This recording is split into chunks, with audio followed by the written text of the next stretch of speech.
Assalamualaikum warahmatullahi wabarakatuh. Selamat pagi anakku. Hari ini pembelajaran PAI kelas 5 via video pembelajaran. Di sini kita akan membahas tentang bab 1, yakni mari belajar Al-Quran Surat At-Tin di buku LKS. Bagi yang sudah memiliki buku LKS, bisa disiapkan buku LKS-nya. Bagi yang belum memiliki buku LKS, bisa disimak video dari Ustaz Tani. Di sini kalau kemarin kita sudah membahas tentang menghafal surat At-Tin, ya, mengenal surat At-Tin, di mana surat At-Tin itu tergolong surat Makkiyah, di mana surat Makkiyah itu diturunkan di kota Mekah. Sedangkan kalau ada surat yang tergolong dalam surat Madaniyah, maka surat tersebut diturunkan di kota Madinah. Tapi di surat At-Tin ini golongannya surat Makkiyah, jadi diturunkan di kota Makkah. Surat At-Tin memiliki arti, yakni buah tin. Nah, surat At-Tin itu adalah surat ke-95 dalam Al-Quran. Nah, sekarang kita lanjut di halaman 8. Ya, sebelum kita lanjut di halaman 8, mari kita buka pelajaran pada pagi hari ini dengan membaca Bismillahirrahmanirrahim. Nah, di sini sudah Pak Tony siapkan slide-nya. Ya. Nah, di sini di poin C halaman 8, makna kandungan surat At-Tin. Nah, Pak Tony langsung saja. Di ayat pertama yang berbunyi wattini wazaitun, ya. Allah Subhanahu wa taala berfirman tentang buah tin dan zaitun. Nah, buah tin dan zaitun merupakan ungkapan tentang Damaskus. Ya, Damaskus itu apa? Tempat tinggal Nabi Nuh alaihi salam. Tempat tersebut banyak ditumbuhi pohon tin. Nah, di sana juga terdapat Baitul Maqdis. Nah, Baitul Maqdis itu adalah tempat diutusnya Nabi Isa alaihissalam. Nah, di sana banyak ditumbuhi pohon zaitun. Jadi wattini wazaitun yang memiliki arti demi buah tin dan buah zaitun. Nah, demi buah tin dan buah zaitun di sini kandungannya ialah di negeri Damaskus, ya, dari Damaskus itu adalah tempat tinggal Nabi Nuh alaihissalam. Kemudian ada juga Baitul Maqdis. Baitul Maqdis itu tempat diutusnya Nabi Isa alaihissalam. Di sana banyak sekali ditumbuhi pohon zaitun.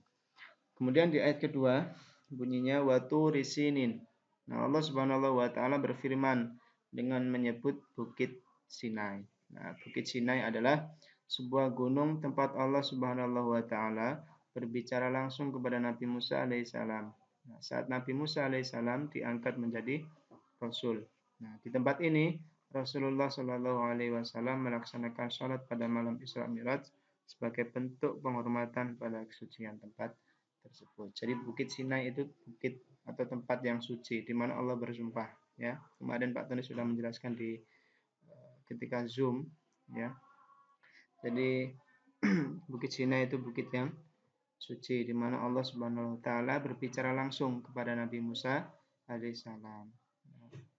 Ketika Nabi Musa diangkat menjadi rasul. Kemudian di ayat ketiga wahadal baladil amin, dan demi negeri yang aman ini. Nah, adapun yang dimaksud negeri yang aman itu ialah kota Mekah al-Mukarramah. Jadi yang dimaksud dengan ayat ketiga dan demi negeri yang aman ini, ya, ialah kota Mekah al-Mukarramah, di mana tempat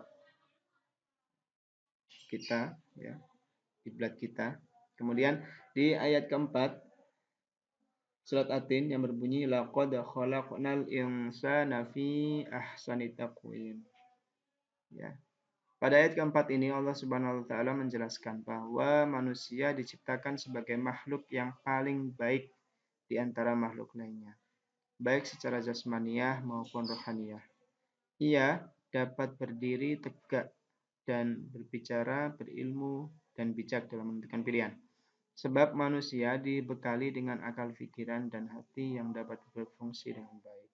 sehingga memungkinkan bagi manusia untuk menjadi khalifah di muka bumi ini. Nah, pada ayat keempat ini yang memiliki arti sesungguhnya kami telah menciptakan manusia dalam bentuk yang sebaik-baiknya.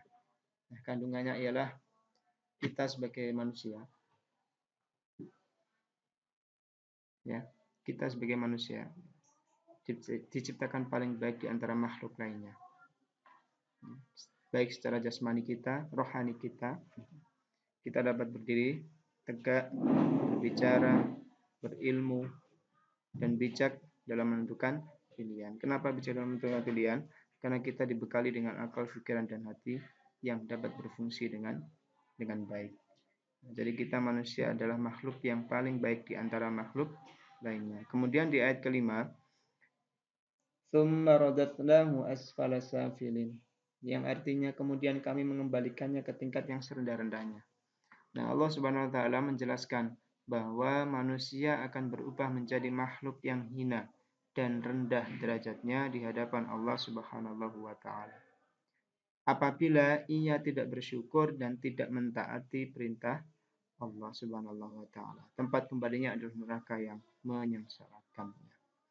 Nah, pada ayat kelima itu Allah menjelaskan kita manusia akan berubah menjadi makhluk yang hina dan rendah derajatnya di hadapan Allah Subhanahu wa taala apabila ia tidak pandai bersyukur dan tidak menaati perintah Allah. Jadi di ayat keempat tadi dijelaskan, manusia itu makhluk yang sempurna, ya, makhluk yang paling baik di antara makhluk lainnya. Tetapi di ayat kelima juga dijelaskan oleh Allah, manusia akan berubah menjadi makhluk yang hina dan rendah serendah-rendahnya, ya, di hadapan Allah Subhanahu wa taala karena ia tidak pandai bersyukur, ya, merasa serba kurang dan tidak menaati perintah Allah Subhanahu wa taala, tidak pernah menjalankan apa yang diperintahkan oleh Allah, maka tempat kembalinya adalah neraka yang menyengsarakan. Nauzubillahi min dzalik. Kemudian ayat ke-6, ya, yang berbunyi illal ladzina amanu wa 'amilus solihati falahum ajrun ghairu mamnun, yang memiliki arti kecuali orang-orang yang beriman dan mengerjakan amal soleh, maka baginya pahala yang tiada putus-putusnya. Nah, pada ayat ke-6 ini Allah Subhanahu wa taala menjelaskan bahwa manusia yang akan selamat dari kehinaan adalah orang yang beriman dengan sungguh-sungguh dan membuktikannya dengan ibadah dan amal soleh. Mereka akan mendapatkan pahala yang tidak ada putus-putusnya, ya, mengalir terus, ya, yaitu balasan surga dengan segala kenikmatannya dan kekal di dalamnya. Ya. Jadi ayat kelima menjelaskan manusia bisa berubah menjadi makhluk yang paling hina dan rendah derajatnya.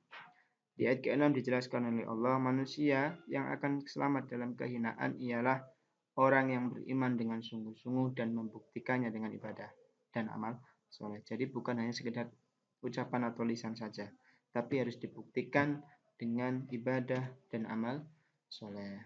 Maka kalau kita melaksanakan itu, maka kita akan mendapatkan pahala yang tidak ada putus-putusnya dan kita akan mendapatkan balasan surga dengan segala kenikmatannya dan kekal di dalamnya. Kemudian pada ayat ke-7 yang berbunyi fama yukadzibuka ba'du biddin, maka apakah yang membuatmu mendustakan hari pembalasan sesudah itu?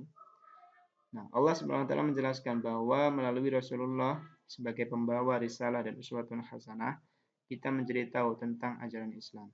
Ya, kita tidak boleh mendustakan ajaran yang dibawa oleh beliau, karena mendustakan ajarannya berarti sama saja mendustakan Allah Subhanahu wa taala dan balasannya adalah neraka. Nah, jadi pada ayat ke-7 ini Allah menjelaskan bahwa Rasulullah, ya, itu sebagai pembawa risalah dan uswatun hasanah. Ya. Kita menjadi tahu, ya, kita menjadi tahu tentang ajaran Islam. Ya, kita bisa mengerti sholat, ya, kita bisa mengerti penyebab batalnya wudhu, batalnya sholat, dan sebagainya. Nah, maka kita tidak boleh mendustakan ajaran yang dibawa oleh beliau. Nah, karena mendustakan ajarannya berarti sama saja mendustakan Allah Subhanahu wa taala dan balasannya adalah neraka. Nah, pada ayat yang terakhir atau yang ke-8, alaihissallahu biahkamil hakimin. Bukankah Allah adalah hakim yang paling adil? Nah, pada ayat ke-8 ini Allah Subhanahu wa taala menjelaskan bahwa Dia, ya, Allah, ya, adalah hakim yang paling adil. Manusia akan mendapatkan balasan sesuai dengan apa yang telah diusahakannya selama hidup di dunia. Jika baik amalnya, maka akan dibalas dengan kebaikan pula, yaitu surga dan ridhonya. Dan jika buruk amalnya, maka akan mendapat balasan yang buruk pula, yaitu neraka dan murkanya. Nah, pada ayat ke-8 ini Allah menjelaskan bahwa Allah lah hakim yang paling adil. Manusia akan mendapatkan balasan sesuai dengan apa yang dikerjakannya. Jika mereka selama hidup di dunia mengerjakan amal kebaikan, maka balasannya tentu ialah surga dan ridhonya. Sedangkan ketika hidup di dunia tidak pernah menjalankan perintah Allah, malah apa yang dilarang oleh Allah dikerjakan, maka balasannya ialah neraka dan murkanya. Jadi Allah Maha Adil. Misalkan kalau ada manusia yang tidak pernah mengerjakan apa yang diperintahkan Allah, kemudian masuk surga, itu tidak akan terjadi. Kenapa? Allah Maha Adil. Jadi Allah menempatkan seseorang sesuai dengan apa yang diusahakannya ketika hidup di dunia. Untuk pertemuan kali ini ya, Pak Tony cukupkan sampai di sini. Jadi yang pertama kita harus menghafalkan surat At-Tin, kemudian kita harus mengerti isi dari surat At-Tin itu seperti apa ya. Untuk pertemuan kali ini tidak ada tugas ya, tapi yang jelas dihafalkan surat At-Tin ya. Sekian, terima kasih. Mudah-mudahan pembelajaran kali ini bermanfaat bagi kita semua. Pak Tony akhiri. Wassalamualaikum warahmatullahi wabarakatuh.